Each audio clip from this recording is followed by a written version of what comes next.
Welcome to the Leo. Chandrababu గారు ఇచ్చిన మాట ప్రకారం అమరావతికి ఒక చట్టబద్ధ రక్షణ కోసం శనివారం నాడు ప్రత్యేకంగా అసెంబ్లీని సమావేశం చేయడంతో పాటు ఆ రోజు దాని మీద ఒక పునర్విభజన చట్టానికి సంబంధించి ఒక తీర్మానాన్ని ఆమోదించి దాన్ని కేంద్రానికి కూడా పంపారు.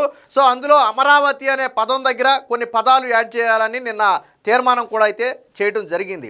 సో ఇప్పటి వరకు జగన్మోహన్ రెడ్డి లాంటి వ్యక్తులు వస్తే అమరావతి ఏమవుతుంది అనే భయం రాష్ట్ర ప్రజల్లో ఉంది. ఎందుకంటే గత 5 ఏళ్ల పాటు జగన్మోహన్ రెడ్డి పాలన చూసిన ప్రతి ఒక్కరి భయం ఏంటంటే, సరే ఇప్పుడు కూటమి గెలిచింది, 5 ఏళ్ల తర్వాత 10 ఏళ్ల తర్వాత మళ్ళీ జగన్ లాంటి వ్యక్తి వస్తే రాజధాని పరిస్థితి ఏంటి, అమరావతికి భూములు ఇచ్చిన రైతుల పరిస్థితి ఏంటి, మళ్ళీ గతంలో లాగానే 5 ఏళ్ల పాటు ఆ రోడ్డు పక్కన టెంట్లు వేసుకుని రైతులు కన్నీటి పర్యాంతం అవ్వాల్సిందేనని చెప్పి ఒక భయం అయితే ఉండేది.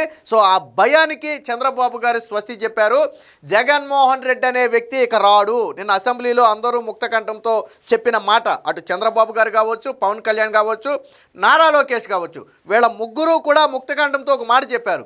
జగన్మోహన్ రెడ్డి అనే వ్యక్తి మళ్ళీ ముఖ్యమంత్రి కాలేడు, అమరావతిని టచ్ చేయలేడు, ఇక ఆంధ్రుల రాజధాని అమరావతి ప్రపంచ స్థాయి నగరంగా రూపుదిద్దే బాధ్యత నాది అని చెప్పి చంద్రబాబు గారు అసెంబ్లీ సాక్షిగా హామీ ఇచ్చారు. మనసా వాచ కర్మన అమరావతికి సంపూర్ణ మద్దతు ప్రకటిస్తున్నానని చెప్పి అసెంబ్లీ సాక్షిగా పవన్ కళ్యాణ్ గారు కూడా ప్రకటించడం జరిగింది. ఇదే సమయంలో నారా లోకేష్ గారు మాట్లాడుతూ ఒక సవాల్ విసిరారు జగన్మోహన్ రెడ్డికి సూటి ప్రశ్న, అమరావతికి అనుకూలమా వ్యతిరేకమా, ఒకే ఒక పాయింట్ చెప్తే సరిపోతుంది. సో దానికి సమాధానం చెప్పాలని చెప్పి నిన్న నారా లోకేష్ కూడా సవాల్ అయితే విసరడం జరిగింది. సో ఈ చారిత్రాత్మక ఘట్టానికి సంబంధించినటువంటి వార్త వచ్చింది, ఒకసారి చూద్దాం. అమరావతి అధ్యాయం, రాజధానిగా చట్టబద్ధతపై ఏకగ్రీవ తీర్మానం, శాసనసభలో చారిత్రాత్మక ఘట్టం, తీర్మానం ప్రవేశపెట్టిన ముఖ్యమంత్రి చంద్రబాబు. 5:30 గంటల పాటు ఏకదాటిగా సభ్యుల ప్రసంగాలు ఆమోదించాక హుటాహుటీన కేంద్రానికి ప్రస్తుత పార్లమెంటులోనే బిల్లు ప్రవేశపెట్టే అవకాశం ఉన్నట్టుగా వచ్చింది. సో అంగుళమైనా కదపలేరు, ఆంధ్రప్రదేశ్ ఆత్మ గుండె అమరావతి 2028 ఆగస్టు నాటికి పూర్తి చేసి ప్రధానితో ప్రారంభింపజేస్తాం. అసెంబ్లీలో చంద్రబాబు స్పష్టీకరణ, రాజధానిపై జగన్ ఓసరవెల్లి రాజకీయాలు చేశారని ధ్వజం. ఇదే సమయంలో పయ్యావుల కేసు గతంలో జగన్మోహన్ రెడ్డి రాజధాని మీద మాట్లాడినటువంటి మాటలన్నిటినీ కూడా ఒక వీడియో రూపంలో ప్లే చేసి, అంటే జగన్ అనే వ్యక్తి ఓసరవిల్లి కంటే దారుణంగా రంగులు మారుస్తాడు అని చెప్పి అసెంబ్లీలో ఒక వీడియోని ప్లే చేసి చూపించడం కూడా జరిగింది. సో దీనికి సంబంధించిన మరొక వార్త కూడా ఉంది, ఒకసారి చూద్దాం. అమరావతి అధ్యాయం, ఇక అంగుళం కూడా కదిలించలేరు, 2028 నాటికి తొలి దశ పనులు పూర్తి. సో చంద్రబాబు గారు అసెంబ్లీలో మాట్లాడిన మాటలు ఒకసారి చూద్దాం. రాజధాని అంటే ఎక్కడో ఒక దగ్గర 100 ఎకరాలు తీసుకుని భవనాలు కట్టేయచ్చు, కానీ ఏపీకి ఆర్థిక వనరులు ఆదాయం తెచ్చిపెట్టే బలమైన రాజధాని ఉండాలనుకున్నాను. రైతులు 58 రోజుల్లోనే 34,000 ఎకరాల భూములను ప్రభుత్వానికి ఇచ్చారు.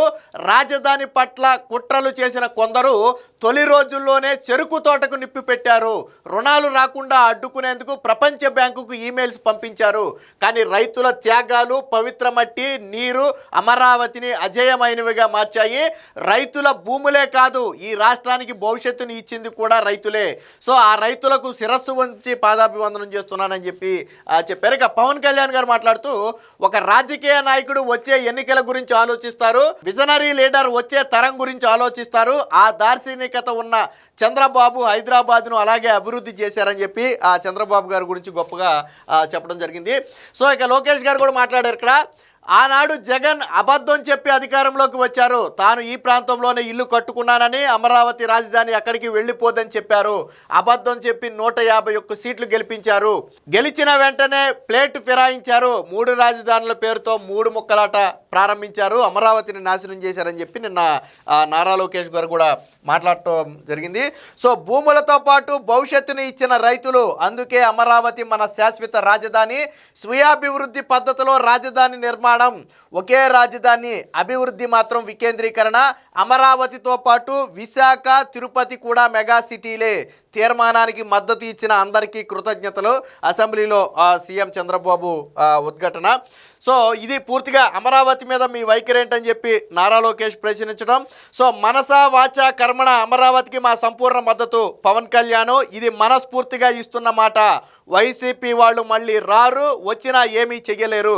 హైదరాబాద్ లాగే ఆంధ్రప్రదేశ్ను కూడా అభివృద్ధి చేయాలి అసెంబ్లీలో డిప్యూటీ సీఎం ఆకాంక్ష. సో అందరూ కూడా నిన్న ముక్త కంఠంతో చెప్పింది ఏంటంటే అమరావతి రాజధాని. దీని మీద వైసీపీ నిన్న ఈ బిల్లుకి వాళ్ళు మద్దతా వ్యతిరేకమా అనుకూలమా అనేది చెప్పకుండా డొంక తిరుగుడు సమాధానాలు చెప్తూ సాక్షిలో కథనాలు రాశారు. దాని మీద సపరేట్గా ఒక వీడియో చేస్తేనే కానీ అది అర్థం కాదు. అంటే వైసీపీ కుట్రలు కుతంత్రాలు ఎలా ఉంటాయి అంటే, ఈరోజు అసెంబ్లీలో జరిగినటువంటి తీర్మానం పార్టీలకు అతీతంగా ప్రాంతాలకు అతీతంగా జరిగినటువంటి ఒక తీర్మానం.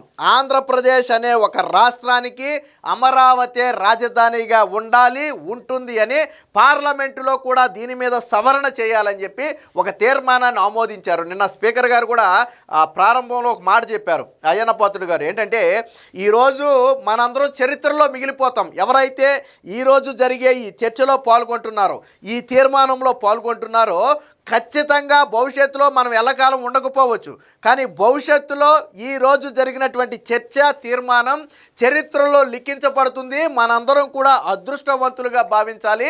రేపటి రోజున మన గురించి గొప్పగా చెప్పుకునే సమయం వస్తుంది. ఎందుకంటే రాష్ట్ర రాజధానికి బలమైన పునాది పడుతుంది. జగన్ లాంటి వ్యక్తులు వచ్చిన రాజధానిని ఏమీ చేయలేని ఒక దుర్భేద్యమైనటువంటి చట్టరక్షణ కల్పిస్తున్నందుకు మనందరం గర్వపడాలని చెప్పి స్పీకర్ గారు ఒక మాట కూడా చెప్పారు. నిజంగానే మొన్న శనివారం నాడు జరిగినటువంటి ఈ కార్యక్రమం అనేది చరిత్రలో నిలిచిపోయే రోజు. భవిష్యత్తులో జగన్మోహన్ రెడ్డి కాదు కదా, రాజారెడ్డి మళ్ళీ ముఖ్యమంత్రిగా వచ్చినా సరే, జగన్మోహన్ రెడ్డి తాతే రాజారెడ్డి అంటే అరాజకవాదని చెప్తుంటారు. అలాంటి వ్యక్తే రాష్ట్రానికి వచ్చినా సరే అమరావతిని అంగుళం కూడా కదపలేరు, 3 రాజధానుల నాటకం ఆడలేరు. దీని మీద జగన్ స్టాండ్ ఏంటో చెప్పకుండా తప్పించుకునే ప్రయత్నం అయితే చేశాడు. ఏది ఏమైనా మొత్తంగా ఆంధ్రుల ఏకైక రాజధాని అమరావతి. అమరావతి అంటే దేవతల రాజధానిగా చెప్తారు. చంద్రబాబు గారు మొదటి నుంచి చెప్తున్న మాట ఒకటే, ఇప్పుడు కూడా 2028 నాటికి తొలి దశ ఖచ్చితంగా పూర్తి చేస్తామని ఒక స్పష్టమైన హామీ ఇచ్చారు. ఎందుకనంటే ఆల్రెడీ అమరావతి పనులు శరవేగంగా జరుగుతున్నాయి.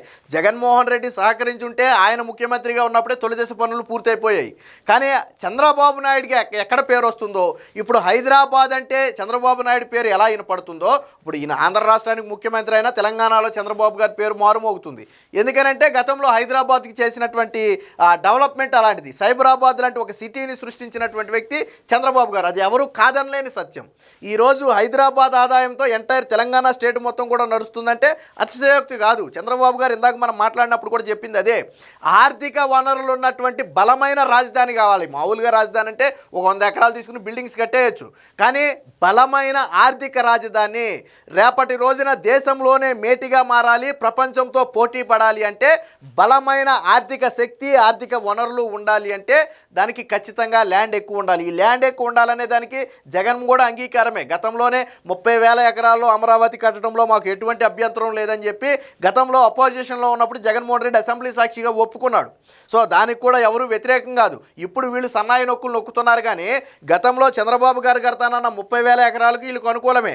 పోనీ చంద్రబాబు గారు అమరావతిలో అవినీతి చేశారు అంటే వీళ్ళు 5 ఏళ్లలో కనీసం ₹1 అవినీతి నిరూపించలేకపోయారు.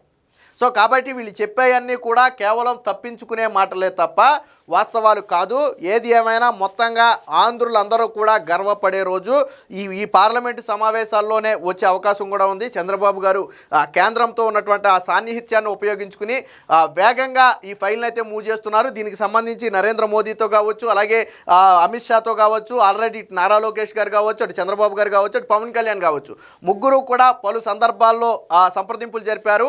పిఎంఓ ఆదేశాల మేరకే ప్రత్యేక సమావేశాన్ని ఏర్పాటు చేసి దీని మీద తీర్మానాన్ని కూడా చేశారంటే ప్రధానమంత్రి కార్యాలయం దీని మీద ఆసక్తిగా ఉంది. వీలైనంత త్వరగా ఇందులో మార్పులు చేర్పులు కూడా చేయబోతున్నారు. ఏది ఏమైనా మొత్తంగా చంద్రబాబు గారు అమరావతికి ఇచ్చినటువంటి మాటకు కట్టుబడి ఈరోజు దానికి ఒక చట్టరక్షణ కల్పించడంతో ఈరోజు ప్రజలందరూ కూడా ఊపిరి పీల్చుకున్నటువంటి పరిస్థితి.